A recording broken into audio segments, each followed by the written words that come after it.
The State of South Africa's Fathers 2024 report provides a comprehensive analysis of fatherhood in South Africa, revealing that only 35.6% of children live with their biological fathers in the same household and 40.3% live with non-biological fathers. Dr. Onyinye Nwaneri, Managing Director of Sesame Workshop South Africa, joins us to expand the conversation. Dr. Nwaneri, a very good evening to you. Thank you so much for your time. I mean, what I've gathered from this report is a big call around changing the narrative around fathers, fatherhood, and the notion around the traditional role of fathers. What's the big take? Thank you for having me, and thank you to your listeners. The big take here is that we've seen since 1996 a shift in the number of children living with their biological fathers compared to number of children living with what we term social fathers, who are living with men who are not necessarily, or who are not their fathers particularly, which is telling us a story that we're seeing a rise in the concept of social fathers.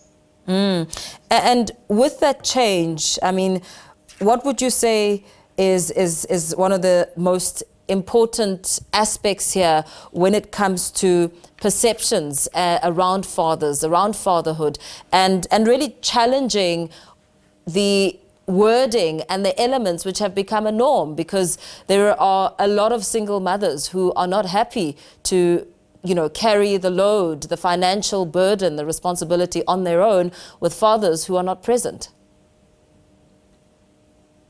Absolutely. The report, the State of South Africa's Fathers report, is really crucial because it tells us a number of stories. It's not just telling the story of the rise in social fathers and the possibility that we could move beyond the concept of biological father being important, as important that is, but it's not the only solution to solve for having fathers in the lives of their children.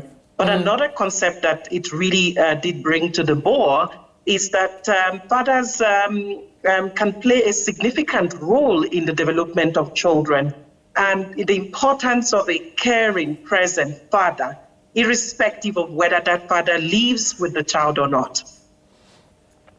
And what about ways to engage fathers in ways that meet their specific, unique needs? I mean, that in itself cannot be ignored. Absolutely. We need to recognize that fathers, they have their own distinct needs. They have their unique needs. They are the center of this conversation, and therefore needs to be engaged.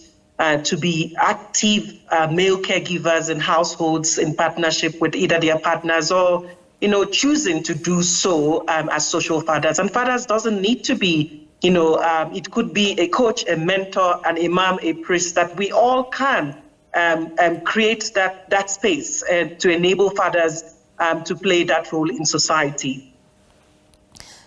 Where do you think the loopholes are insofar as the chains being broken and the lack of fathers being interacting and being a part of the child's life or the children's lives? Where are the shortfalls? There are a number of shortfalls that we've recognized as Sesame Workshop International, South Africa. We recognize that there's not enough public awareness campaign that enable parents, particularly fathers, to become positive male caregivers and positively engage with their children.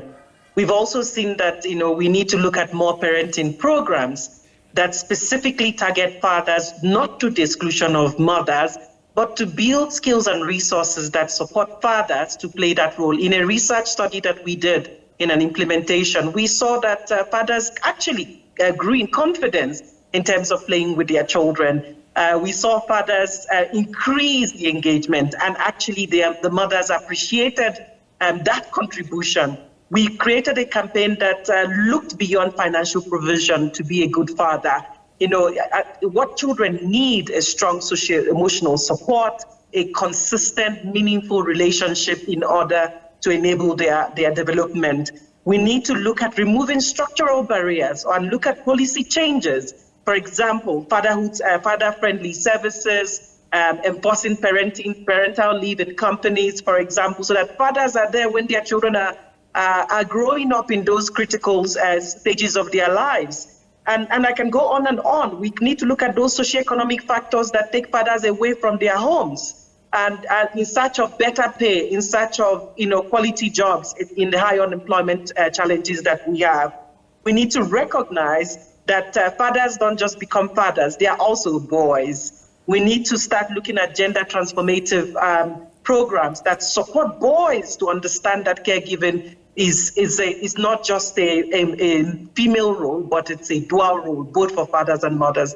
And so for Sesame Workshop South Africa, we really believe that we need to actively influence the overall role that fathers can play in helping children become smarter, stronger, and kinder.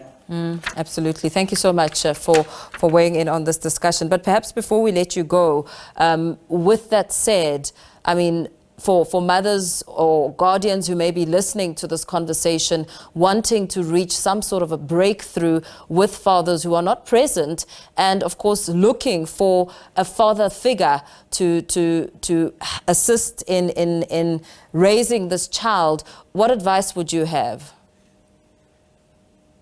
Our advice is that this report shows that there's diverse forms of fatherhood.